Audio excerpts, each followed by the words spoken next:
گنے چنے دنوں میں فرض ہوئے ہیں۔ عن ابی ہریرہ رضی اللہ عنہ قال، حضرت ابو ہریرہ رضی اللہ عنہ فرماتے ہیں رسول اللہ صلی اللہ علیہ وسلم نے فرمایا اذا دخل رمضان فتحت ابواب الجنہ، جب رمضان آتا ہے، شروع ہوتا ہے، جنت کے دروازوں کو کھول دیا جاتا ہے۔ وغلقت ابواب جہنم، جہنم کے دروازوں کو بند کر دیا جاتا ہے۔ وسلسلت الشیاطین، اور شیطانوں کو جکڑ دیا جاتا ہے۔ فینادی منادن، ایک فرشتہ اعلان کرنے والا اعلان کرتا ہے یا باغی الخیر ہلم، او خیر کا کام کرنے والے آجا جلدی کر لے۔ یا باغی الشر اقصر، او شر کا کام کرنے والے باز آجا، رک جا۔ میرے بھائیو اور دوستو، اللہ تعالیٰ نے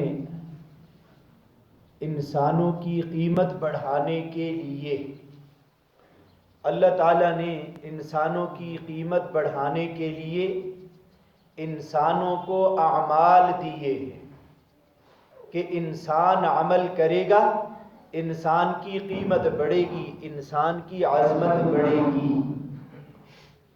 سب سے بڑا عمل انسان کی قیمت بڑھنے کا وہ ایمان ہے۔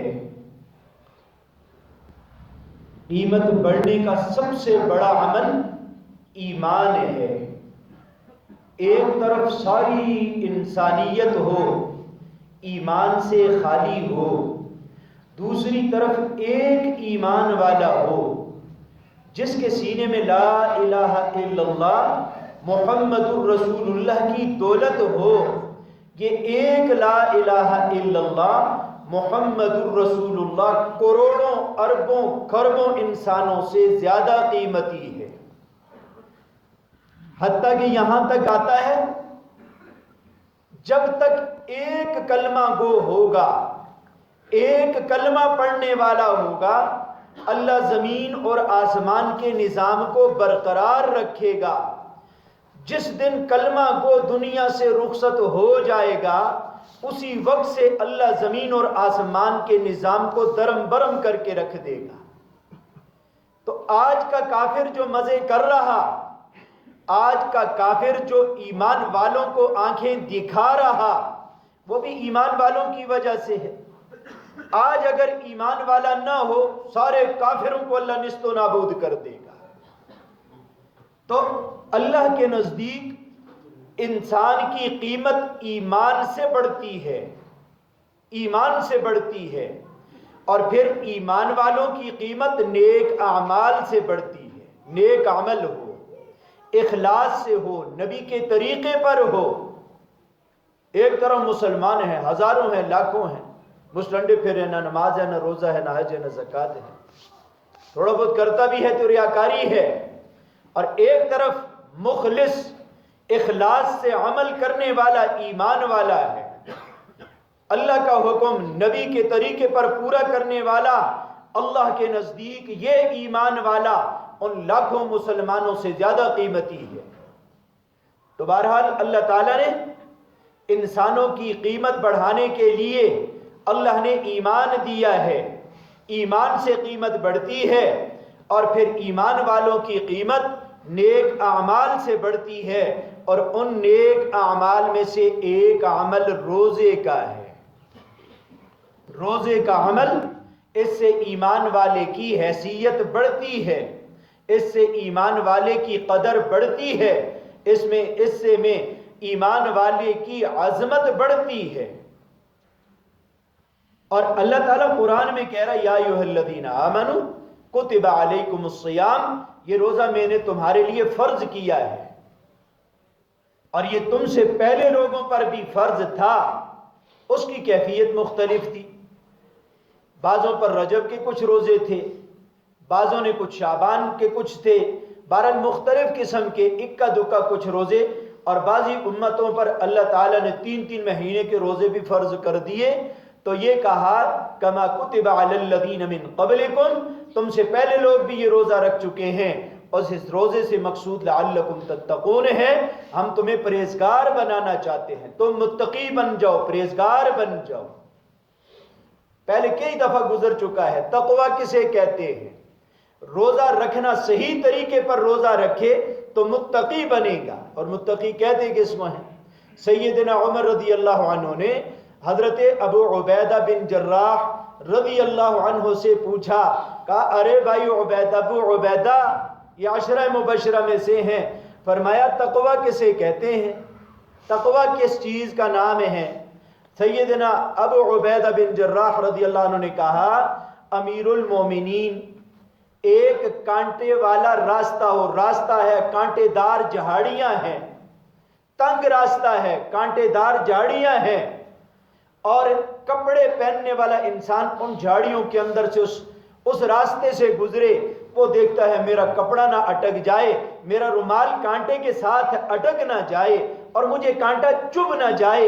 عرض کیا کہ امیر المومنین تقوی اس کا نام ہے، سنبھل کے چلنا، کہیں حرام میں مبتلا نہ ہو جاؤں، کہیں اللہ کا حکم نہ ٹوٹ جائے، کہیں جہنم کی آگ میرے اوپر لازم نہ ہو جائے، پھونک پھونک کر قدم رکھنا، اس کا نام تقوی ہے۔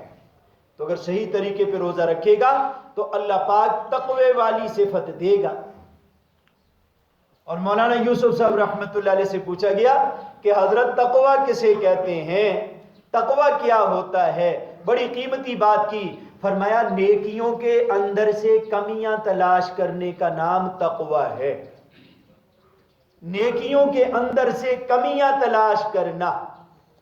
آج میں تلاوت بھی کر لیتا ہوں، قرآن پڑھ لیتا ہوں، نماز پڑھ لیتا ہوں، اللہ حج کی توفیق بھی دے دیتے ہیں، زکوٰۃ والے زکوٰۃ بھی دے دیتے ہیں، لیکن پھر موڑ کے یہ نہیں دیکھتا کہ میرا یہ عمل کیسا تھا۔ قرآن پڑھا ہے، میں خود قرآن جو پڑھتا ہوں، قرآن سامنے ہے لیکن ذہن کہیں اور چل رہا ہوتا ہے۔ قرآن کی تلاوت زبان پہ ہوتی ہے لیکن توجہ اور دھیان کہیں اور ہوتا ہے۔ نماز پڑھتا ہوں لیکن نماز کے اندر توجہ اور دھیان کہیں اور ہوتا ہے۔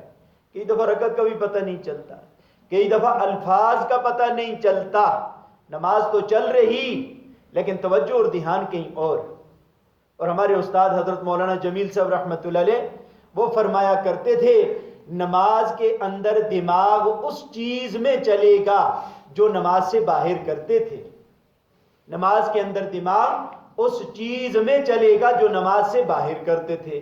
اور وہ مثال دیا کرتے تھے، فرمایا کرتے تھے مثال کے طور پر ایک آدمی دکاندار ہے، نماز میں کھڑا ہوگا تو وہ کبھی سودا دے گا، کبھی بیچے گا، اور کبھی یہ کہے گا میری دکان میں فلانی چیز کم ہو گئی، کاغذ پہ لکھے گا، کہا نماز کے اندر یہ سوچیں آئیں گی۔ اب دکاندار کو وہ گھڑے بنانے والا جس کو کمار کہتے ہیں، اب نماز کے اندر دکاندار کو گھڑا بنانے کا کبھی تصور نہیں آئے گا کہ گھڑے کے لیے پہلے مٹی بنانا پڑے گی، مٹی جمع کرو، پھر اس میں پانی ڈالو، پھر گارا بناؤ، اور پھر اس کو سانچے پر چڑھاؤ۔ کہا کہ یہ والے خیالات نہیں آتے۔ ہر شعبے والے کو نماز میں اپنے شعبے کے خیالات آتے ہیں۔ اور حضرت فرمایا کرتے تھے، ارے بھائی کچھ تنہائی میں بیٹھ کے قرآن کی تلاوت کیا کرو، کچھ بیٹھ کر ذکر کیا کرو، اور کچھ مراقبے کیا کرو۔ اللہ نے کس کے لیے پیدا کیا؟ میں کیا کر رہا۔ تو بہرحال تقوی کسے کہتے ہیں؟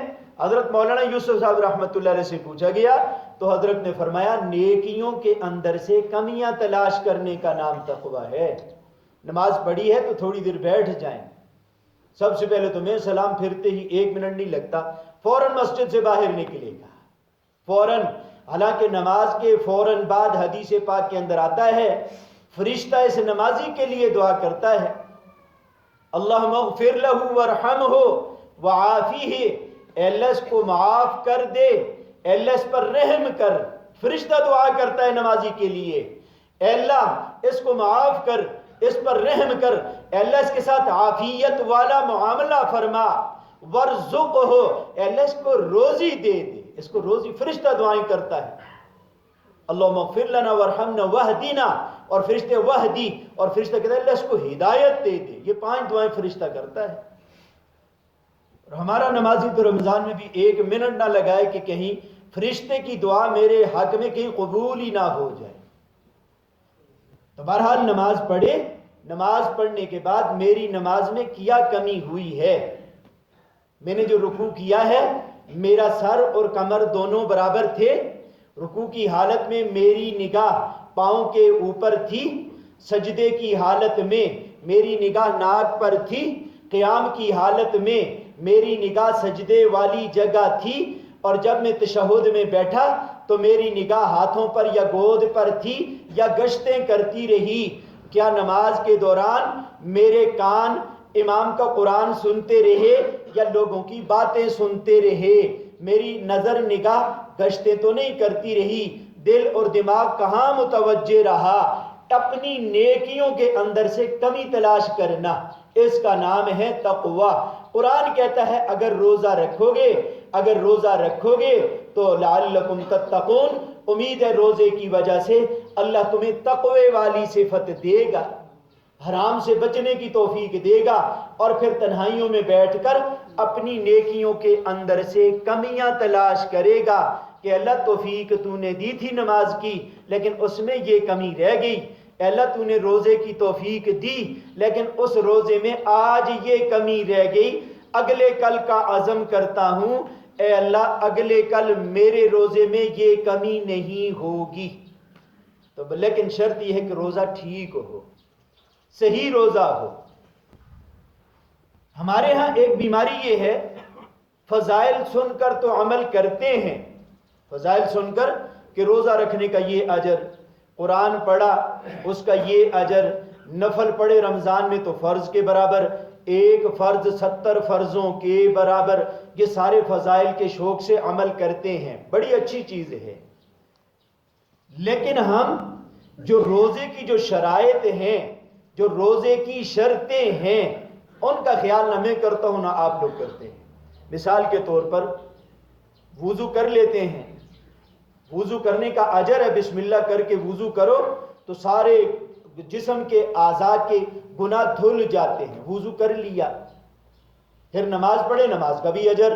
لیکن ایک آدمی نے وضو کیا، اب کچھ چیزیں ایسی ہیں جن سے وضو ٹوٹ جاتا ہے، وضو کیا، وضو کرنے کے بعد ہوا خارج ہو گئی، کہتا ہے اس میں ہاتھوں کا کیا قصور ہے، چہرے کا کیا قصور ہے، ہوا خارج ہونے سے کچھ نہیں ہوتا، حالانکہ شریعت کہتی ہے وضو ٹوٹ گیا، پیشاب نکل گیا وضو ٹوٹ گیا، پخانہ نکل گیا وضو ٹوٹ گیا، خون نکل کر بہہ پڑا، خون نکل کر بہہ پڑا، وضو ٹوٹ گیا۔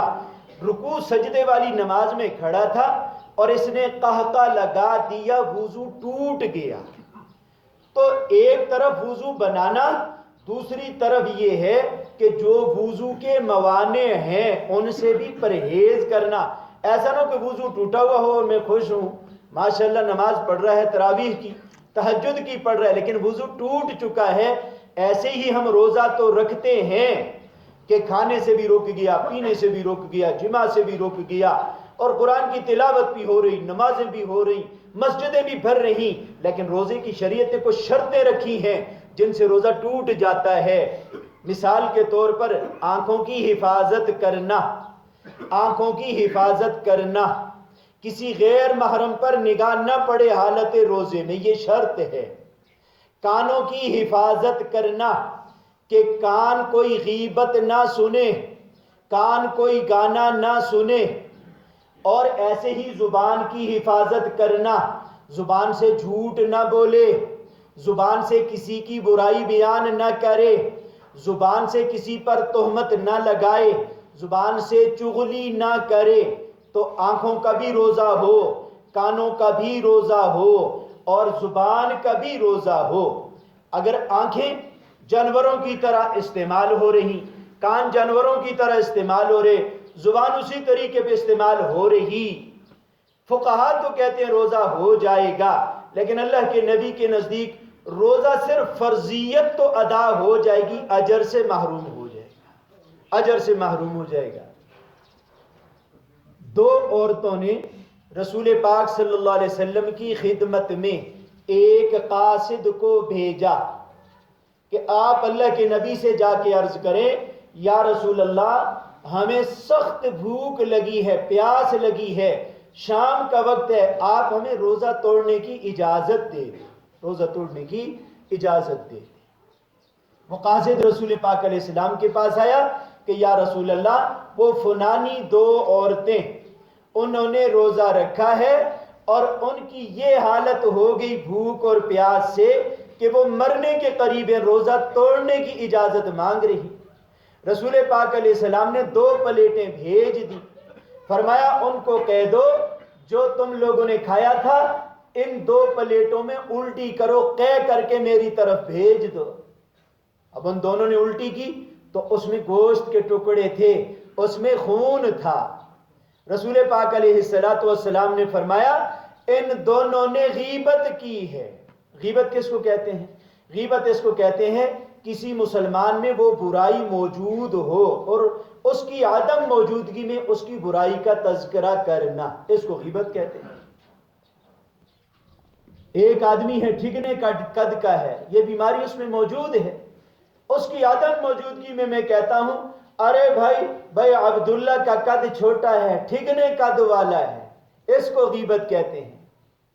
رسول پاک علیہ السلام بیٹھے ہوئے تھے، ایک اماں جان حضرت عائشہ رضی اللہ عنہ کے پاس آئیں، حضور بھی اماں عائشہ رضی اللہ عنہ کے پاس تھے، غالباً حضرت صفیہ رضی اللہ عنہ تھی، قد کچھ چھوٹا تھا۔ حضرت صفیہ نکلی تو حضرت عائشہ رضی اللہ عنہ نے کہا، عرض کہ یا رسول اللہ یہ صفیہ ٹھگنے قد کی ہے، اس کا قد چھوٹا ہے۔ اور حالانکہ اماں جان کا قد چھوٹا تھا واقعتاً، فرمایا کہ عائشہ تو نے ایسی بات کی ہے اگر اس جملے کو سمندروں میں ڈال دو تو سمندروں کے پانی کا ذائقہ بدل جائے، کڑوے ہو جائے۔ تو روزے کی حالت میں مسلمان کا وہ عیب بیان کر دینا اس کی عدم موجودگی میں جو عیب اس مسلمان میں موجود ہو، اور اگر مسلمان میں وہ عیب موجود ہی نہ ہو تو یہ تو پھر مسلمان پر تہمت ہے، وہ تو مسلمان پر پھر تہمت ہے، یہ اس سے بڑا خطرناک گناہ ہے۔ تو بہرحال اللہ کے نبی کے پاس قاصد آیا، 2 عورتیں ہیں، سخت پیاس لگی ہے، سخت بھوکی ہیں، روزہ توڑنے کی اجازت مانگ رہی۔ رسول پاک علیہ السلام نے 2 پلیٹیں بھیج دی، فرمایا ان کو کہہ دو ان میں قے کرو، الٹی کرو۔ جب الٹی کی تو اس میں گوشت کے ٹکڑے ہیں، اس میں خون ہیں۔ اللہ کے نبی نے فرمایا انہوں نے غیبت کی ہے، وَلَا يَغْتَبْ بَعْضُكُمْ بَعْضًا أَيُحِبُّ أَحَدُكُمْ أَن يَأْكُلَ لَحْمَ أَخِيهِ مَيْتًا فَكَرِهْتُمُوهُ۔ یہ قرآن کہتا ہے کہ کسی مسلمان کو یہ بات زیبا نہیں دیتی، مناسب نہیں کہ کسی ایمان والے کی غیبت کرے۔ کیا تم میں سے کوئی اس بات کو پسند کرتا ہے کہ اپنے سگے بھائی کا گوشت کھائے؟ فَكَرِهْتُمُوهُ، تم اس کو برا سمجھو گے، یہ اس کو اچھا نہیں سمجھا کہ بھائی کا گوشت کھا لے، باپ کا گوشت کھائے، بیٹے کا کھائے، بیوی کا گوشت کھا لے۔ تو بہرحال روزے کی حالت میں کانوں کا بھی روزہ ہو، غیبت نہ سنیں۔ جس طرح غیبت کرنا جرم ہے ایسا ہی غیبت سننا بھی جرم ہے۔ تو کانوں کی بھی حفاظت ہو، نگاہوں کی بھی حفاظت ہو۔ ہمارے گھروں کے اندر یہ بڑی بڑی بلائیں رکھی ہیں، ہم پہ ڈرامے بھی چلتے ہیں اور پتہ نہیں کیا کیا بلائیں چلتی ہیں۔ روزے کی حالت میں تو یہ فیصلہ کر کے جائیں کہ ان کو بند کر کے پورے رمضان میں، اور شیطان کہتے ہیں خبریں سننے کے لیے، میچ سننے کے لیے، نوجوانوں کو تو تراویح کی نماز بھی نہیں، میچ کا نشہ ایسا ہوتا ہے کہ میچ دیکھنا ہے۔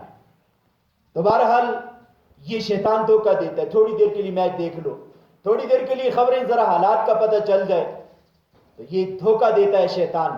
وہ سحری کی فلاں مولوی کی تقریر آئے گی ذرا سن لو، تو تقریر کے ساتھ بہت کچھ اور بھی وہ ہمیں دکھا دیتے ہیں۔ تو بہرحال یہ کہ روزے کی حالت میں یہ فیصلہ کریں کہ ہم نے روزے کی حالت میں اس غلط چیز کا استعمال نہیں کرنا۔ اور جنہوں نے بڑے بڑے یہ موبائل رکھے ہیں اس میں جو غلاظت آتی ہے، یہ نیت کر کے جائیں اس غلاظت کو رمضان کے مہینے میں تو میں نے پرہیز کرنا ہے، نہیں اس کو دیکھنا ہے۔ تو نگاہوں کی حفاظت، کانوں کی حفاظت ہو، زبان کی حفاظت ہو۔ اس مہینے میں تو کم از کم میں بھی فیصلہ کروں، آپ بھی فیصلہ کریں۔ صحابہ کے زمانے میں صحابہ یہ کہا کرتے تھے، کہا کرتے تھے الدنیا یوم ولنا فیہا صوم، ارے دنیا ایک دن کا نام ہے اور دنیا میں ہمارا روزہ ہے۔ وہ نہ حرام بولتے تھے، نہ حرام دیکھتے تھے، نہ حرام کھاتے تھے۔ وہ کہا کرتے تھے الدنیا یوم ولنا فیہا صوم، ہم اس میں روزے دار ہیں۔ تو بہرحال یہ ہے کہ روزے کی حالت میں اس روزے کی ناقدری نہ میں کروں نہ آپ کریں۔ اس ناقدری کی وجہ سے غیر محرم کو دیکھ لیا، بازاروں میں جاتا ہے، حرام سن رہا، حرام بول رہا، روزے کی بے ادبی کی ہے، بے ادب کو اللہ محروم کر دیتا ہے۔ ادب والے کے پاس تھوڑا سا عمل ہو، ادب ہو، تھوڑے والے کو اللہ پاک نواز دیتا ہے، لیکن بہت کچھ ہو، بے ادب ہو، بے ادب کو اللہ کچھ بھی نہیں دیتا، بے ادب محروم ہو جاتا ہے۔ نزہۃ المجالس ایک کتاب ہے، اس میں ایک واقعہ لکھا ہوا ہے۔ ایک مجوسی تھا، آتش پرست تھا، آگ کی عبادت کرنے والا تھا۔ ایک دن باپ اپنے گھر سے باہر نکلا تو جوان بیٹے کو دیکھا، رمضان کا مہینہ تھا، یہ مجوسی بھی مسلمانوں کی بستی میں رہتے تھے۔ باپ جب باہر نکلا تو بیٹے کو دیکھا کہ بیٹا کوئی کھانے کی چیز سرعام کھا رہا۔ تو باپ نے بیٹے کو ڈانٹا، کہا تم نے رمضان کی ناقدری کی ہے، تم نے رمضان کے مسلمانوں کے ان دنوں کی بے ادبی کی ہے، اور بے ادبوں کو اللہ محروم کر دیتا ہے۔ یہ کافر کہہ رہا۔ ہمارے ہاں تو کچھ ایسے بے حیا مسلمان بھی ہوتے ہیں، ہم نے اپنی آنکھوں میں فیصل آباد میں کئی دفعہ، ہم نے فیصل آباد، لاہور، ان علاقوں میں ہم نے چلے لگائے، ایسے بے غیرت بڈھے بیٹھے ہوئے چلم پی رہے ہیں، اتنی شرم اور حیا بھی نہیں ہے۔ سردیوں کا روزہ تھا، یہ اکتوبر اور دسمبر کے روزے اپنی آنکھوں سے دیکھیں، بوڑھے، ان کی ٹانگیں قبروں میں اتری ہوئی ہیں، اتنی شرم و حیا بھی نہیں، سرعام جو ہے وہ چلم بھی پی رہے ہیں، سگریٹ بھی پی رہے ہیں، تاش دڑ دڑ چل رہا ہے۔ تو اس مجوسی آتش پرست نے، وہ آتش پرست، وہ آگ کو پوجنے والا یہ کہتا ہے یہ مسلمانوں کے قدر والے دن ہیں، عظمت اور احترام والے دن ہیں، ان دنوں کی بے اکرامی مت کرو۔ بیٹے کو مجوسی نے منع کیا، بے ادبی سے منع کیا کہ بے ادب کو اللہ محروم کر دیتا۔ کچھ دن گزر، اس مجوسی کا انتقال ہوا۔ خواب میں کسی عالم کو یہ دکھائی دیا تو یہ دیکھا جنت کی نہریں اور جنت کے باغات، اور یہ مجوسی وہاں مزے کر رہا۔ اس عالم دین نے پوچھا تو اللہ کو ماننے والا نہیں تھا، تو آگ کی پوجا کرتا تھا، اور میں دیکھ رہا ہوں تو جنت کی نہریں ہیں، جنت کے باغات ہیں، مزے کر رہا۔ اس نے ایک عجیب جملہ کہا۔ وہ مجوسی کہتا ہے کہ میں رمضان کا مہینہ تھا، اپنے گھر سے باہر نکلا، میرا بیٹا کوئی کھانے کی چیز سرعام کھا رہا تھا، میں نے بیٹے سے کہا کہ یہ رمضان کے ایام ایمان والوں کے احترام والے دن ہیں، تم مسلمانوں کے احترام والے دنوں کی ناقدری مت کرو، ناقدری مت کرو۔ کہا اس جملے کی وجہ سے جب میری موت کا وقت قریب آیا تو اللہ نے میری زبان پر کلمے کو جاری کر دیا، میں مسلمان ہو کے مرا ہوں۔ تو ادب پہ ہو، تھوڑا سا ہو، ادب پہ ہو، تھوڑا سا ہو، ادب پہ ہو، تھوڑا سا ہو، اللہ بڑھا چڑھا کر دے دیتا ہے۔ جس طرح میں نے شروع میں ایک حدیث پڑھی ہے، حدیث قدسی ہے، کل حسنۃ عشرۃ امثالها، ہر نیکی کو اللہ پاک 10 گنا بڑھا دے گا، الی 700 ضعف، 10 سے لے کر 700 گنا تک اللہ بڑھا دیتا ہے، بشرطے کہ ادب والا ہو، بشرطے کہ ادب والا عمل ہو۔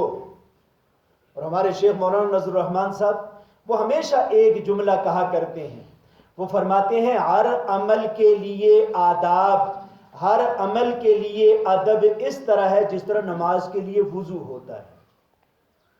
جس طرح وضو کے بغیر نماز نہیں ہوتی، ایسے ہی ادب کے بغیر نہ روزہ ہوگا، ادب کے بغیر نہ قرآن کی تلاوت ہوگی، ادب کے بغیر نہ بیت اللہ کا احترام ہوگا۔ تو ہر عمل کے لیے آداب ایسے ہیں جس طرح نماز کے لیے وضو ہوتا ہے۔ تو بہرحال یہ کچھ پابندیاں ہیں روزے کی، آنکھوں کی بھی حفاظت کرنی ہے، کانوں کی بھی حفاظت کرنی ہے، زبان کی بھی میں نے حفاظت کرنی ہے، زبان کی بھی حفاظت کرنی ہے۔ اور چوتھی چیز افطاری کے وقت حرام مال سے روزہ افطار نہیں کرنا، مشتبہ مال سے روزہ افطار نہیں کرنا۔ سارا دن روزہ رکھا، بھوکا بھی رہا، پیاسا بھی رہا، ساری پابندیاں کرتا رہا، لیکن حرام مال، مشکوک مال، ان دنوں میں تو یہ مشکوک مال کو، حرام کو ایک طرف کر دیں، خالص حلال کا مال، حلال کے مال سے خود بھی افطاری کریں، اور کسی مسلمان کا اکرام کرنا ہے، افطاری کرانی ہے، حلال مال سے افطاری کرائیں، ورنہ یہ بھوکا پیاسا رہنے کا، پابندیوں کا کوئی فائدہ نہیں ہو۔ تو جس کا مشتبہ مال ہے، حرام مال ہے، ہر ایک کو خود معلوم ہے، کسی مفتی سے پوچھنے کی ضرورت نہیں۔ حضور سے پوچھا گیا کہ حلال اور حرام کیا ہے؟ کہ ما حاک فی نفسک، دل میں جس مال کا کھٹکا ہو وہ حرام ہے، خود ہر ایک کو معلوم ہے، یہ اندر کے مفتی سے پوچھے، اندر کے مفتی سے پوچھے۔ حضور نے فرمایا جس مال کے بارے میں، جس عمل کے بارے میں اندر کھٹکا پیدا ہو گیا، سمجھو کہ یہ ٹھیک نہیں، یہ حرام ہے۔ تو بہرحال یہ ہے کہ ان پرہیزوں کے ساتھ اگر عمل کریں گے تو جو فضائل اللہ کے نبی نے فرمائے ہیں، اللہ وہ مجھے بھی دے گا، آپ کو بھی دے گا، اللہ مجھے بھی، آپ حضرات کو بھی ان آداب کی